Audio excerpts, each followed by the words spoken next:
जय हिंद। मैं विक्की वर्मा मेड सरल की छोटी सी फैमिली पर आपका एक बार और स्वागत करता हूं। पिछली क्लास में हम क्या पढ़े थे? समांतर प्लेट संधारित्र की धारिता के लिए व्यंजक पढ़े थे। आज क्या निकालेंगे? सेम वही टॉपिक, समांतर प्लेट संधारित्र की धारिता का व्यंजक, लेकिन इस बार क्या होगा, जब इन दोनों प्लेटों के बीच क्या होगा, आंशिक रूप से कोई परावैद्युत माध्यम की पट्टी होगी। ठीक, इसके पहले क्या निकाले थे? समांतर प्लेट संधारित्र की धारिता, उसमें कुछ नहीं किए थे, बस इस तरह से दो प्लेट लिए थे। इस बार हम इसी प्लेट के बीच में क्या किए, एक आंशिक रूप से परावैद्युत वाला कोई पट्टी ले लिया। ये बस बोला है एक्स्ट्रा, ठीक है। और आज की क्लास एकदम इम्पॉर्टेंट होने वाली है, वीडियो को स्किप करके बस मत देखना। क्वेश्चन बहुत ही इंपॉर्टेंट है, 5 नंबर वाला क्वेश्चन है, कई बार आप लोगों के बोर्ड एग्जाम में आया हुआ है, चाहे आप किसी भी बोर्ड से हो, ये क्वेश्चन आपको हर एक बोर्ड में मिलेगा और कई साल मिला है। अभी इसी साल छत्तीसगढ़ बोर्ड में भी आया था। देखो, समांतर प्लेट संधारित्र की धारिता जब प्लेटों के बीच क्या हो, आंशिक रूप से परावैद्युत माध्यम उपस्थित हो।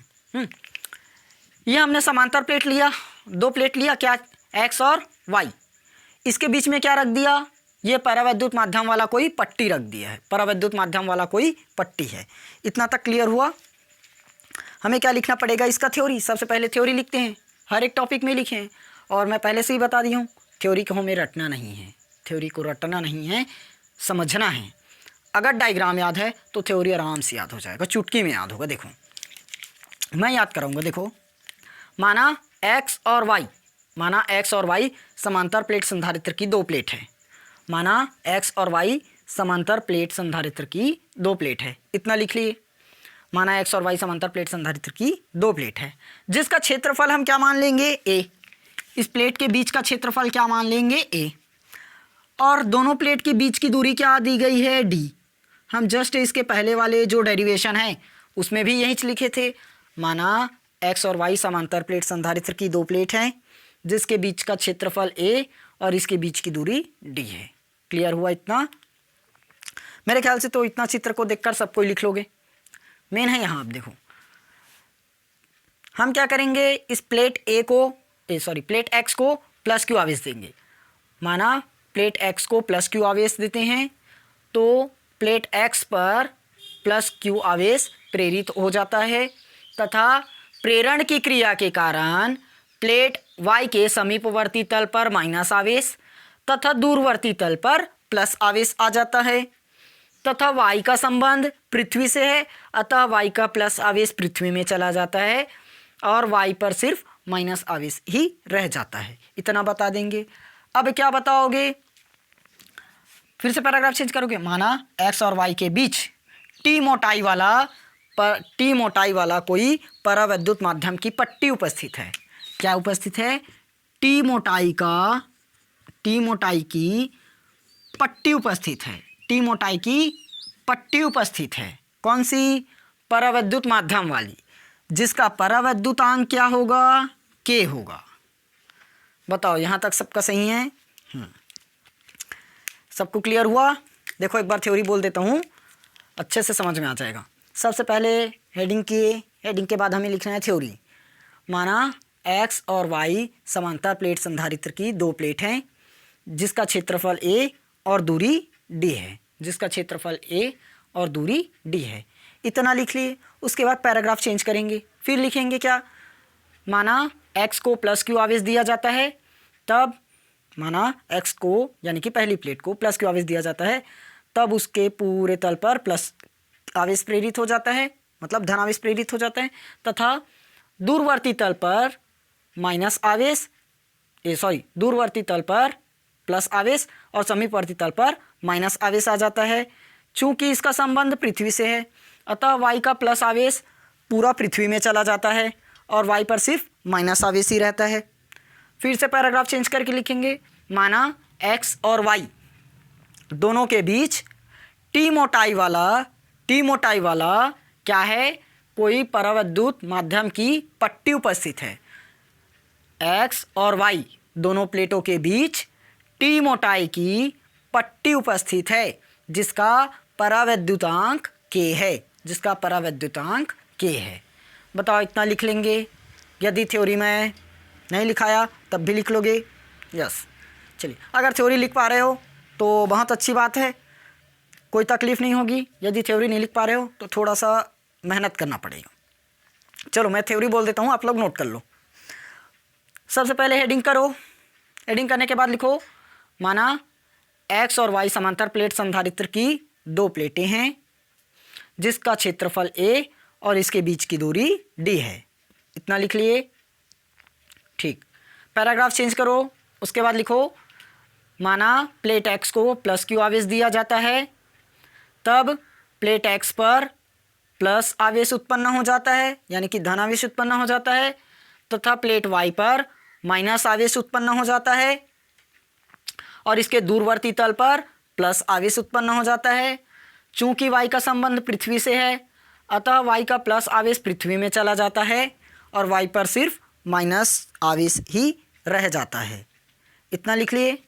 उसके बाद फिर से पैराग्राफ चेंज करना और लिखना, माना x और y के बीच टी मोटाई वाला कोई परावैद्युत माध्यम की पट्टी उपस्थित है जिसका परावैद्युतांक k है। इतना लिख लिए। चलिए, थ्योरी एकदम लंबा चौड़ा बनाने की ज़रूरत नहीं है, जितना आपको आता है उतना लिख लेना, काट काट कर भी लिख सकते हो। जो इस चित्र में हमें वही बस बताना है, ठीक है। एक्स और वाई दो प्लेट है, दो प्लेट बता देना। क्षेत्रफल ए और डी है, क्षेत्रफल ए दूरी डी है, इसको भी बता दिए। उसके बाद इसको प्लस क्यू आवेश दिए, यहाँ पर प्लस आवेश उत्पन्न हुआ और वाई पर माइनस आवेश उत्पन्न हुआ, इतना बता दिए। उसके बाद क्या लिखोगे, एक्स और वाई के बीच परावैद्युत माध्यम वाला कोई पट्टी उपस्थित है जिसका परावैद्युतांक k है। बस इतना ही लिखना है। लिख लोगे? अगर वीडियो थोड़ी सी मैं पढ़ा रहा हूँ वो थोड़ा सा फास्ट हो रहा होगा ना, तो आप लोग थोड़ा स्लो कर लेना सेटिंग में जाकर ना, और स्लो हो रहा होगा तो फास्ट कर लेना, ठीक। यहाँ पर क्या उपस्थित है? परावैद्युत माध्यम वाली कोई पट्टी। अब देखो, ये टी कब उपस्थित है? जब परावैद्युत माध्यम की कोई पट्टी है तब। अगर ये परावैद्युत माध्यम की पट्टी उपस्थित है तो दूरी टी हुआ, ये जानते हैं। तो जो ये वायु वाला क्षेत्र बचा है, इसकी दूरी क्या बनेगी भाई? क्या बताओगे? ये होगा d माइनस टी होगा, d माइनस टी, क्योंकि पूरी की दूरी d है। पूरे की, ये मान लो यहाँ तक हमने क्या भर दिया? परावैद्युत, इसकी दूरी है t और इसकी दूरी है d, तो ये वायु वाले की दूरी क्या बन जाएगी? d माइनस टी बन जाएगी, बनेगी ना? ठीक, तो इसकी दूरी क्या बनेगी? d माइनस टी, जब परावैद्युत माध्यम नहीं है उस वाले में। क्लियर हुआ? बताओ, यहाँ तक सबका क्लियर? चलिए, अब हम इसके डेरिवेशन पर आए, आ सकते हैं ना? देखो क्या लिखेंगे, सिर्फ वैसे ही निकालेंगे। x और y के बीच क्या निकलता है? क्या निकलेगा? विभवांतर। x और y के बीच विभवांतर, v बराबर हम लोगों ने निकाला है तीव्रता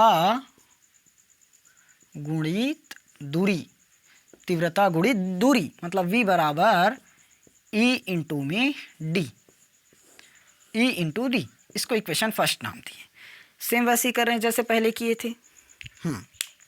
अब बताओ, देखो अब हम क्या निकालेंगे? विद्युत क्षेत्र की तीव्रता दोनों प्लेटों, चाहे एक्स और वाई भी लिख सकते हो ना, दोनों प्लेट वही तो है, दोनों प्लेटों के बीच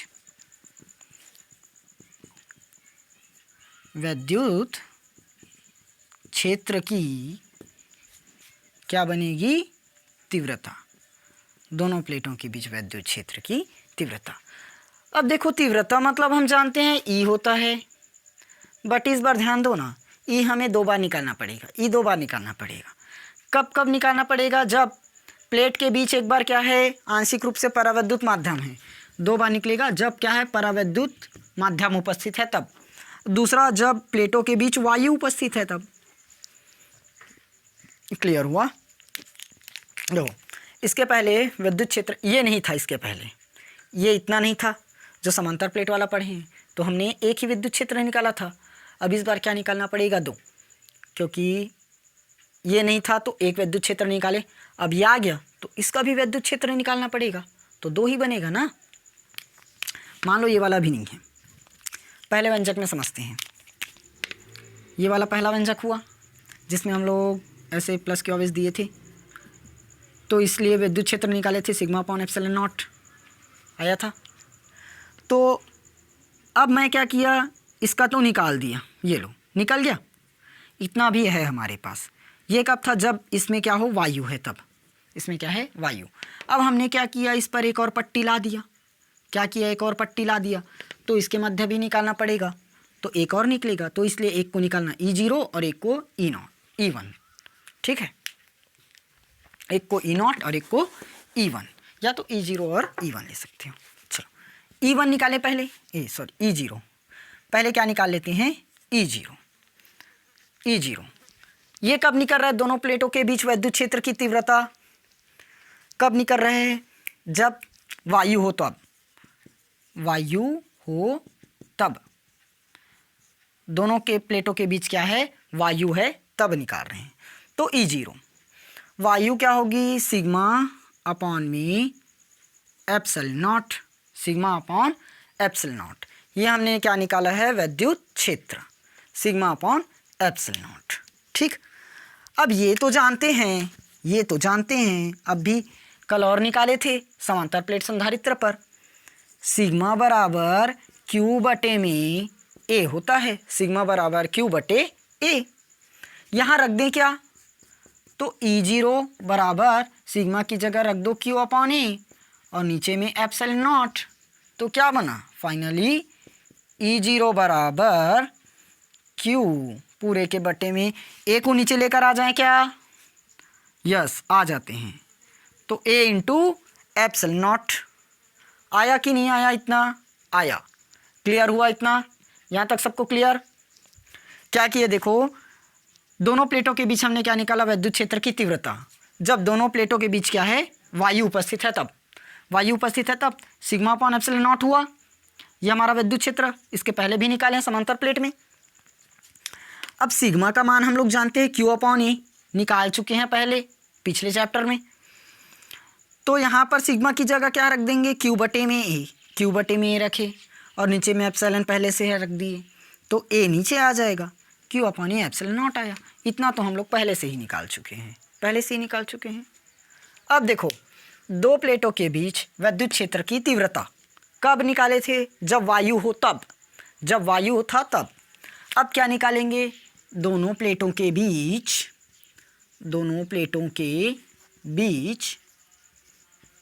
तीव्रता बस लिख रहा हूँ, विद्युत क्षेत्र की तीव्रता आप लोग लिख लोगे, ठीक है।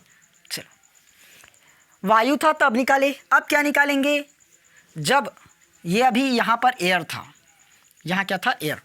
अब एयर वाला हमने निकाल लिया, बचा क्या चीज़, ये वाली लाइन वाला बचा। ये हमारा है क्या, परावैद्युत माध्यम है तब, परावैद्युत माध्यम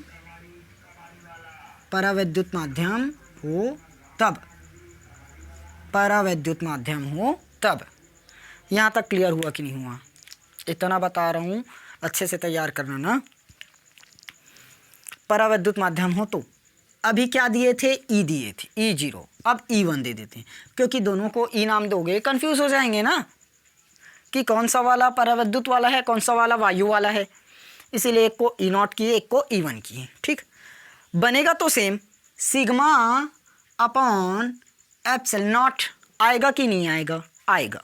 बट यहाँ ध्यान दो, इस जगह ध्यान देने वाली बात है, दोनों प्लेटों के बीच क्या है, परावैद्युत माध्यम उपस्थित है। परावैद्युत माध्यम उपस्थित है मतलब यहाँ पर हम क्या लिखेंगे, K लिखेंगे। यहाँ पर क्या लिखेंगे, K।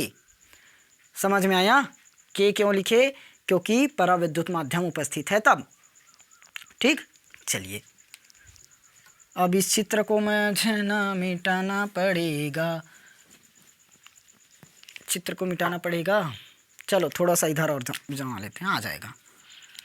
देखो यही लिख देता हूँ, चूँकि सिग्मा बराबर तो जानते हो क्या, A upon Q upon A।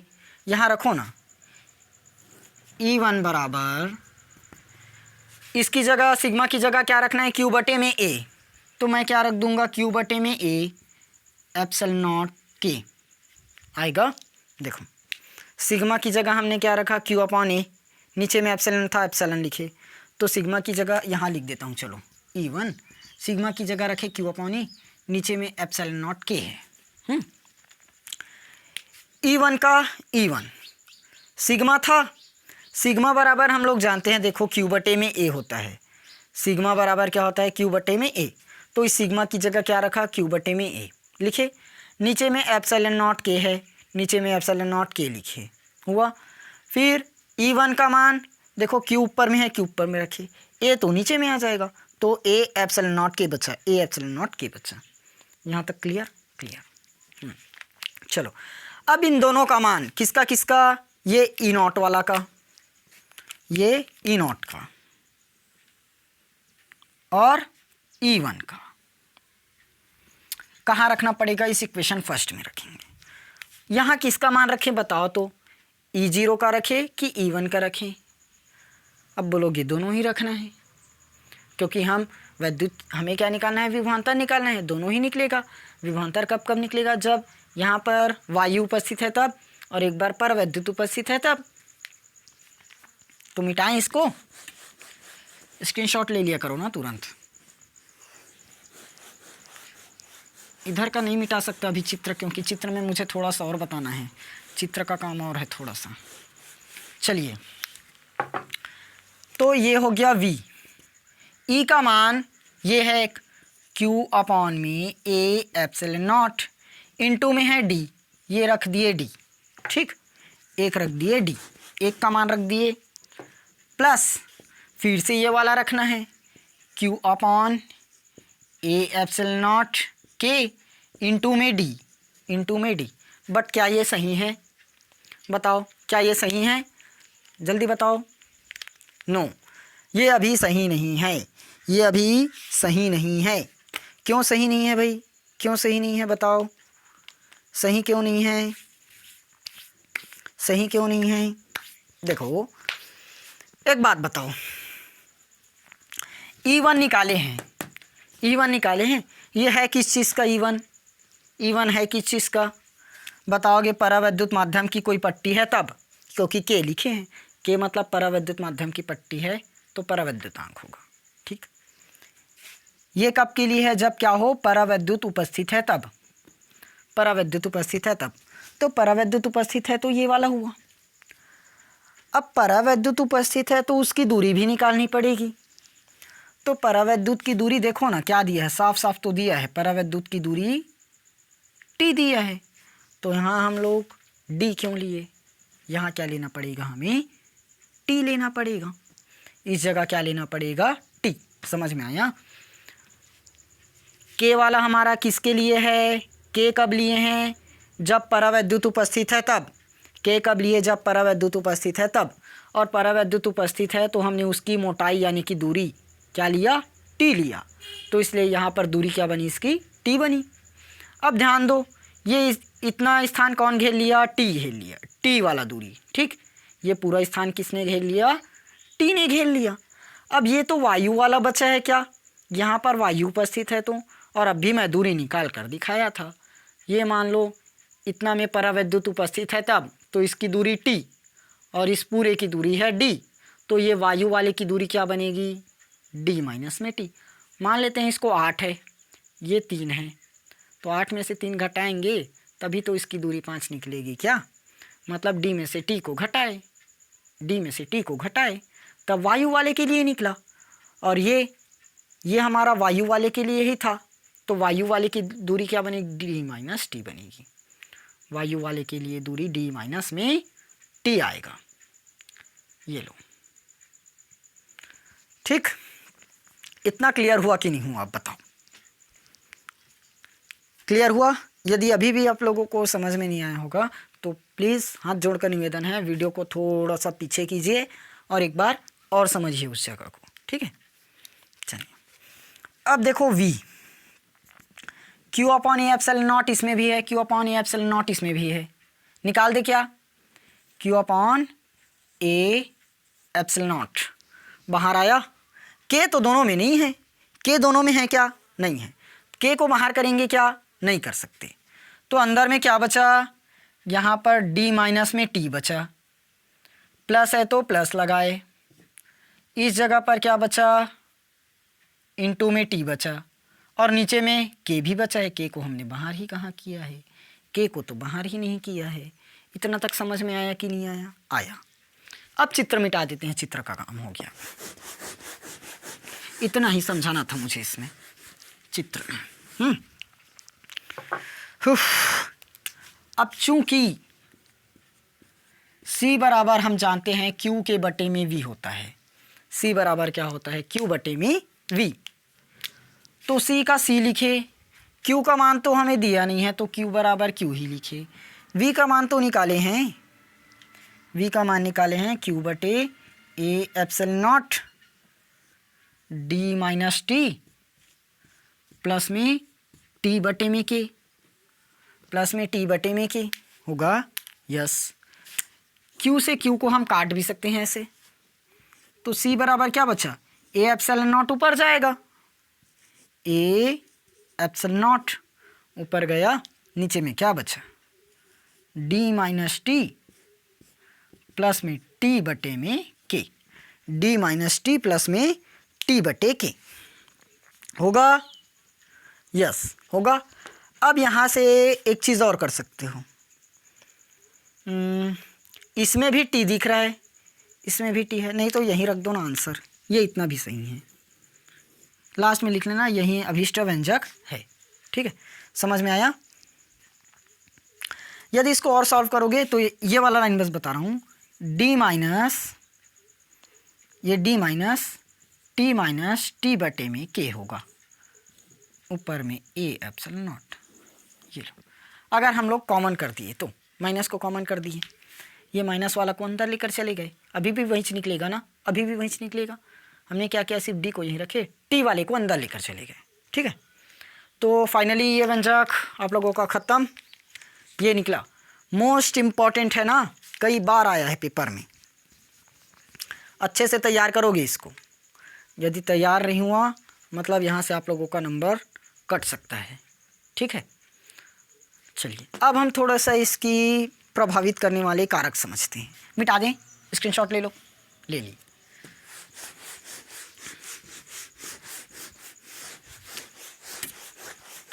देखो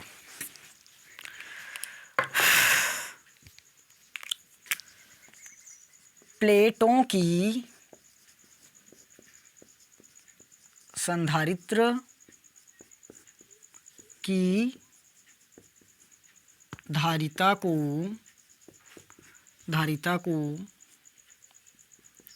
प्रभावित यहीं लिख देता हूँ ना, करने वाले कारक, प्रभावित करने वाले कारक कौन कौन सी कारक है जो दोनों प्लेट को प्रभावित करेगा। देखो पहला क्या बनेगा, पहला दोनों प्लेटों के क्षेत्रफल पर करेगा कि नहीं करेगा, प्लेटों के क्षेत्रफल पर, प्लेटों के क्षेत्रफल पर करेगा। प्लेट का क्षेत्रफल चेक करो तुम, क्षेत्रफल A देखो कैसे प्रभावित करेगा। अगर क्षेत्रफल को ले रहा हूं तो मैं इस पूरे को नियतांक मान देता हूं, epsilon not upon D minus T plus T upon के, या तो इसको मानो नियतांक, तो क्या निकलेगा, जैसे मैं इक्वल का साइन हटाया तो समानुपाती या अनुक्रमानुपाती, और ये A। देखो C इज इक्वल टू मान लो मेरे पास है एक्स वाई बटे में जेड, एक्स वाई बटे में जेड। मैं क्या कर दिया, वाई जेड को नियतांक मान दिया, वाई जेड को नियतांक मान दिया, तो क्या निकलेगा, C प्रोपोर्शनल में x निकलेगा, C प्रोपोर्शनल में x। जैसे ही हम लोग नियतांक को हटाते हैं प्रोपोर्शनल का साइन आता है, या तो प्रोपोर्शनल का साइन हटाओगे नियतांक आएगा। मान लो ये C प्रोपोर्शनल में क्या है x, मैं C का C लिखा, इसकी जगह इक्वल का साइन लगाया और x तो है, नियतांक लगा देंगे y बटे जेड, देखो वहीं से मिला सेम वैसे यहाँ की। ऊपर में है तो अनुक्रमानुपाती, नीचे में है तो व्युत्क्रमानुपाती। ठीक है, तो जैसे जैसे हम धारिता बढ़ाएंगे क्षेत्रफल भी होगा बढ़ेगा। मतलब यहाँ से क्या लिख सकते हैं, प्लेटों का जो धारिता है, धारिता क्षेत्रफल के अनुक्रमानुपाती होगा, अनुक्रमानुपाती होगा। ये एक समझ में आया पहला पॉइंट, प्लेटों के क्षेत्रफल को प्रभावित किया है। जैसे जैसे हमने धारिता बढ़ा दिया उसका क्षेत्रफल भी बढ़ेगा। यह पहला पॉइंट क्लियर हुआ। अब देखो माध्यम लिए हैं कि नहीं लिए हैं, लिए, माध्यम भी लिए, तो C प्रोपोर्शनल क्या हो जाएगा कि ये अभी क्षेत्रफल पर है, दूसरा क्या होगा माध्यम पर होगा। मतलब जैसे जैसे परावैद्युतांक मतलब धारिता बढ़ाओगे परावैद्युत भी बढ़ेगा, या तो परावैद्युत बढ़ाओगे धारिता बढ़ेगा। यहाँ तक क्लियर हुआ? क्लियर। अब उसकी दूरी को भी जान लो ना, उसकी दूरी भी जान लेते हैं तीसरा में। ये माध्यम पर हुआ, माध्यम पर कैसे प्रभावित किया, जैसे हमने माध्यम बढ़ाया उसका धारिता भी बढ़ा। अब दूरी को समझ लेते हैं, दूरी कैसे प्रभावित करेगा, C प्रोपोर्शनल 1/d। जैसे जैसे हम धारिता को बढ़ाएंगे उसकी दूरी घटेगी, या तो धारिता घटाओगे तो दूरी बढ़ेगी, या दूरी घटाओ धारिता बढ़ाओ। हाँ, एक ही है। चलो, यह समझ में आया कि नहीं आया? ये पूरा का पूरा जितना आज पढ़ाया हूँ इम्पॉर्टेंट है, बोर्ड एग्ज़ाम में कई बार आ चुका है, बार बार बोल रहा हूँ, तो इसलिए वीडियो को स्किप मत करना, पूरा का पूरा देखना। अगर मेरे से समझ में नहीं आया तो कोई दूसरा क्लास देख सकते हो, लेकिन इस टॉपिक को पूरा ही तैयार करोगे। ठीक, किसी भी हिंदी बोर्ड से हो, चाहे कोई भी हिंदी बोर्ड रहे, हिंदी बोर्ड से यदि तैयारी कर रहे हो मतलब ये क्वेश्चन सभी हिंदी बोर्ड के लिए एकदम इम्पॉर्टेंट बन जाता है। क्लियर हुआ? चलिए, अब आज तो वीडियो का मतलब क्लास आज काफ़ी बहुत बड़ा हो गया। बाकी कल समझते हैं। कल क्या पढ़ेंगे, संधारित्रों का संयोजन, श्रेणी क्रम और समांतर क्रम वाले को समझेंगे। ठीक है, चलिए इस टॉपिक को अच्छे से तैयार कीजिए। चलिए हम चलते हैं, मिलेंगे फिर कल नए टॉपिक पर। जय हिंद, जय भारत।